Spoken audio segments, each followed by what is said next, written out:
How could I have been together with a thin-haired woman like you for 35 years? All my retirement money is mine.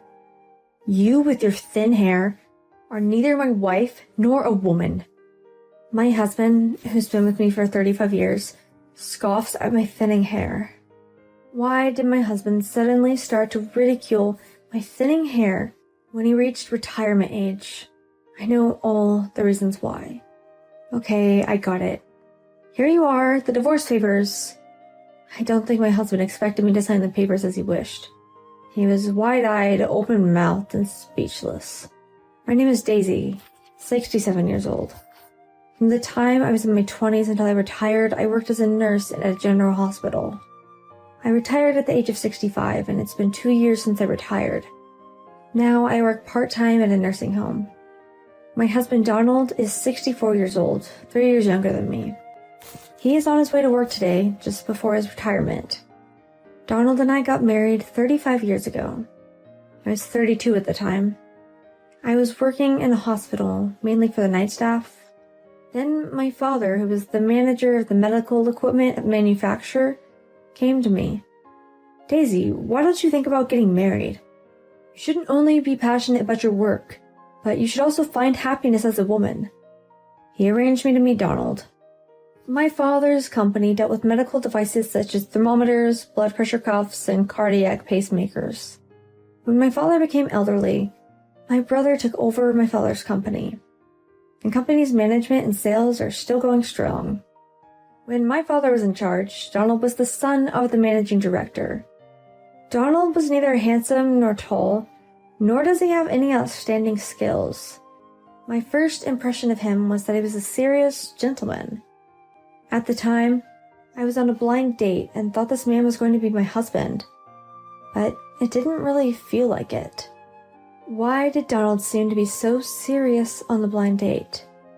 The reason is, it's not an exaggeration to say that it was an arranged marriage because of our parents' circumstances. This is what I was told after the blind date. But his father was like my father's lackey the whole time he was on the job. Please, let my son be a potential husband of your daughter, and please, arrange a blind date. They're so close in age.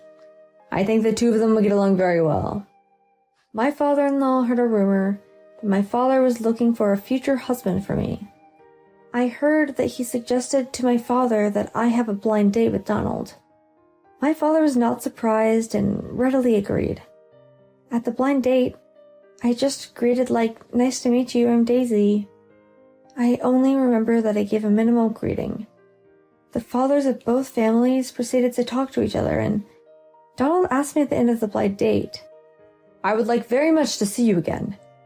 I vividly remember that. But now, 35 years after marrying, I've almost forgotten about the rest of our relationship. My father used to ask me, "How are things going with you and Donald these days?"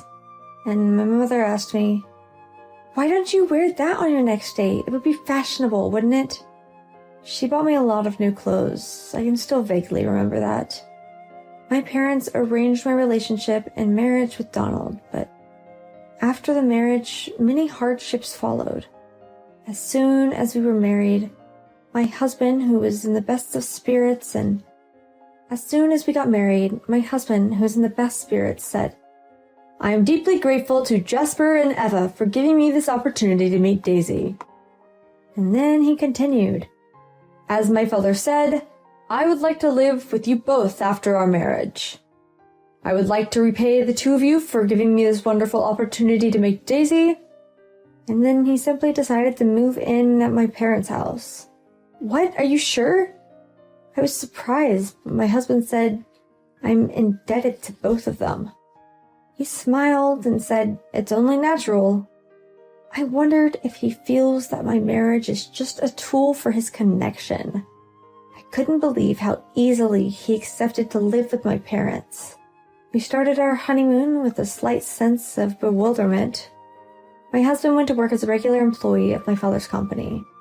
After work, he comes home to my parents' house with my father, but that kind of life didn't last long. Jasper complained that I don't do my work well. I'm just doing business as usual. Since Donald married Daisy, I'm getting an extreme increase in customer complaints. I've heard wrong dates for business meetings and miswritten documents. And there was one time he didn't pass on a call from a non-client to the employee in charge. I can't help but think that you're on a roll now that you're married to Daisy. At home, my husband and father each complained about each other. But between them, my mother and I are just baffled. After a few months of this, my husband quarreled with my father and resigned from his company. I'm sick and tired of seeing your father's face at home and at work. From now on, I'm going to be a stay-at-home dad. Not work, just take care of the house. Sorry, but don't just make an important decision without consulting me. Besides, if you and your father don't get along, you don't have to live with him. My husband's sudden resignation made me flinch. Then he continues. I'm sure you'll be fine with me being a stay-at-home dad. I'm tired of working and being at home with your stubborn father. I'm really mentally tired now. My husband found a cheap apartment to rent, and right after that we started living together. If this was going to happen, I wish he never announced that he was going to live with my parents in the first place. I murmured my dissatisfaction with him in my mind, but I never actually said anything to him. A few years later, our daughter was born, and he started looking for a job. But each time he found a new job, he would quit. Then he found another one, and then another one. Eventually, he started working part-time as a security guard and a janitor. I tried my best to balance the night shifts and work in raising our child. Then, when I was 40, my mother died of lung cancer. And when I was 55 years old, my father suffered a stroke and passed away. My daughter was just 20 years old when I saw them both off to heaven. After raising children and taking care of my parents, I wanted to devote myself to my work and hobbies. That's what I wanted. But life doesn't always work out the way you want it to. My husband, who had been working part-time jobs for the past few years, he was hired as a full-time employee by a security company, which was one of his part-time jobs. Of course, that itself is a happy occasion. But in reality, it was not a cause for celebration. It was a sighing situation. As soon as my husband started working full-time, he started spending money wildly. New cars, golf clubs, fishing equipment, and other expensive hobbies. What is this new car?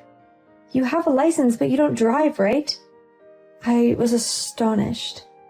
My husband said to me as if he was looking down on me, I'm the head of the house. I work hard every day as a full-time employee. What I buy with my own money is my business. With these words, I understood everything that was going on with him. My parents are dead. Our child is a grown-up. And my husband finally got a full-time job. He thinks now he is free to spend money on expensive hobbies.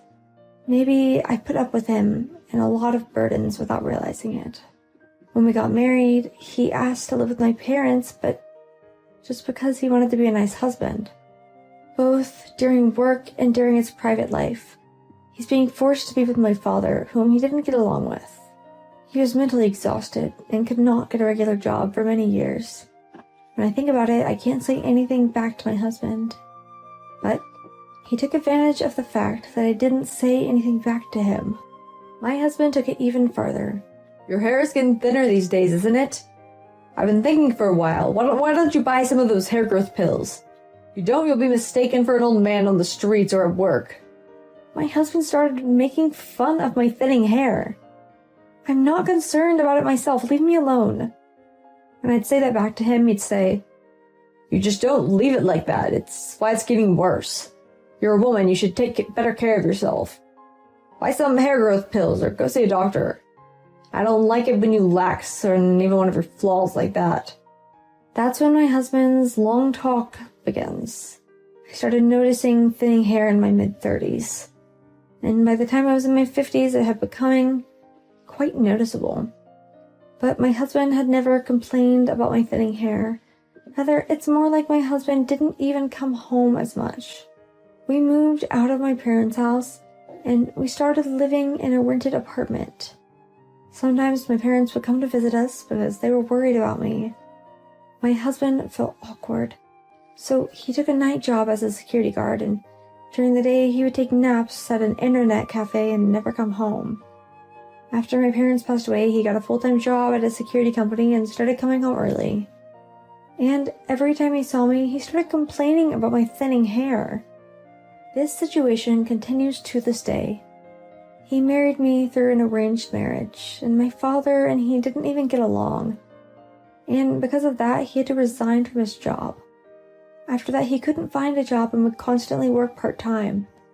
When he sees my face, I think he gets irritated because he remembers his bad past. Just as I was thinking about that my husband started making fun of my thinning hair, I found out the real reason through my daughter. Mom, I saw Dad walking with a woman happily on the streets. My husband was having an affair with a woman. I asked a credit agency to investigate it. The result was as I expected. I had all the evidence I needed to prove that my husband was cheating on me. But the most unforgivable thing was the fact that my daughter witnessed my husband's affair. No matter how bad our marriage life was, he shouldn't allow his child to see him cheating. My mind was made up. Divorce was the only option. Then the question was, when should I ask my husband for divorce? When it comes down to it, I didn't know when to tell him or how to start the conversation. Then I thought to myself, today is going to be the day I ask my husband for a divorce. On the day I made up my mind to do so, to my surprise, my husband divorced me first. How could I have been 35 years together with a thin-haired woman like you? All my retirement money is mine. You with your thinning hair are neither my wife nor a woman. Now that I'm retired, I hope to spend the rest of my life without seeing your disgusting head. As usual, my husband scoffed at my thinning hair. He put out the divorce papers on the table. It was the day after his retirement, but I didn't count on his retirement money. He worked for the security company for about 10 years from his 50s until now. He will probably receive about $1 million at most in retirement benefits. I don't need this. I shoved back the divorce papers that my husband had presented me. What? It's pointless to come back at me now, okay? I've already made up my mind. Yes, I've made up my mind too. Here are the divorce papers. In exchange for the blank divorce papers my husband had given me, I handed the completed ones I'd already prepared. I don't think he expected me to hand them the completed divorce papers. His eyes widened, his mouth dropped open, and he was speechless. Hey, are you trying to say that your husband has no good use to you now that he's retired? You've come up with big, now that I'm getting retirement payout. My husband complained about it like it sounded like he had hardly tried to speak. I can't help but just let out a sigh. How much do you think you'll get in severance pay? You've been a full-time employee for that security company for about 10 years. It's about $1 million anyway, right? You're just trying to get me to leave you because my severance pay is so low. You only saw me as a man who brings in money, didn't you? In front of the red-faced, angry husband, I held out the single brown envelope. I decided to divorce you because every time I saw you at home, you would make fun of my thinning hair. And because of what I found in this envelope. What? He froze for a moment. The next moment, he snatches the envelope from my hand. He looked at the photos in the envelope and hastily hid them behind his back. This is, just for fun. My husband shouted out loud and then suddenly said, You could have been mistaken for an old man with thinning hair. I get depressed when I'm with you because you don't even try to take care of yourself. My life is so boring. I'd like to have a taste of the surreal for once in a while. My husband wants to blame me for cheating on me. I can't admit that. If you don't like me, you can leave me. I can't forgive that our daughter witnessed your cheating scene. How can you flirt with a woman who you cheated on your wife with in broad daylight at a public place? Our daughter would have a boyfriend too. She doesn't care about such trivial things like this. My husband showed no signs of remorse. Well, let's talk about it through a lawyer. Then I left the house. Later, I received a phone call from my ex-husband, who must have seen the alimony notice he received from my lawyer. I miss you when I'm home alone. I'm sorry. Let's remarry. I'm speechless with dismay at my ex-husband asking me to remarry him as soon as he calls me. Oh, why don't you remarry her? No, I mean, she said she was just playing with me. She told me not to pester her because I broke up with you. She even called me a stalker. You're all I've got. No, you don't have anything to say. I'm gonna hang up on you. I'll even block your calls. I told him that and he got all flustered. Wait a minute. Listen, why don't we go shopping together? We can go to a cafe or a restaurant or something? Oh, you're buying me a drink? I ask. That is, he stopped talking. You're probably full of money from your hefty alimony payment to me. You don't have any money, do you? My ex-husband suddenly became very angry and raised his voice. That's right. I had to borrow money because of your demand for alimony. Just because I cheated on you for a little while? I don't think the alimony is worth $3,200,000. Don't you know? The marriage is long, and the relationship is bad. And if all of the mental damage is too great to infidelity, alimony could be that much. My ex-husband was shocked to hear that. Then I heard someone's voice behind him. It's a loan shark. I'll hang up the phone. He quickly hung up on me, so I blocked his number.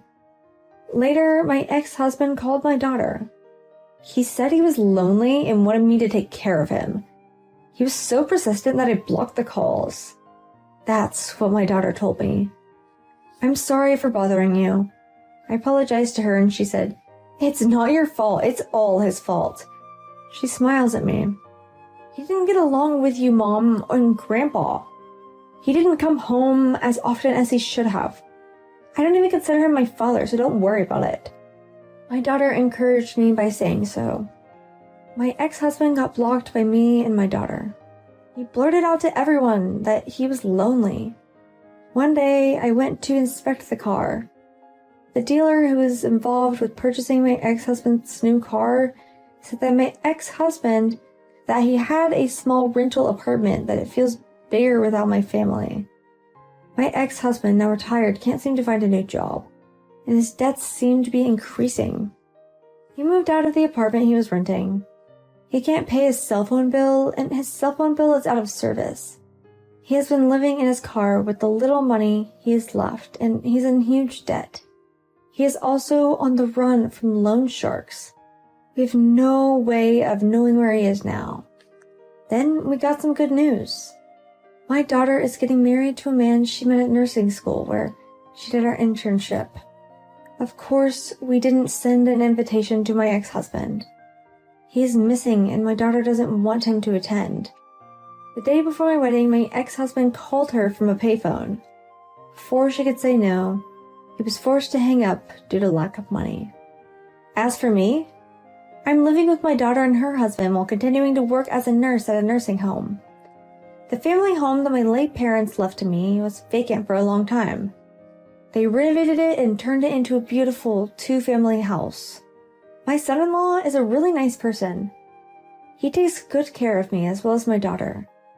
He suggested that we live in a two-family house because he thought my daughter would be worried if I lived alone. When I went shopping with my daughter and son-in-law, he casually asked to carry my things.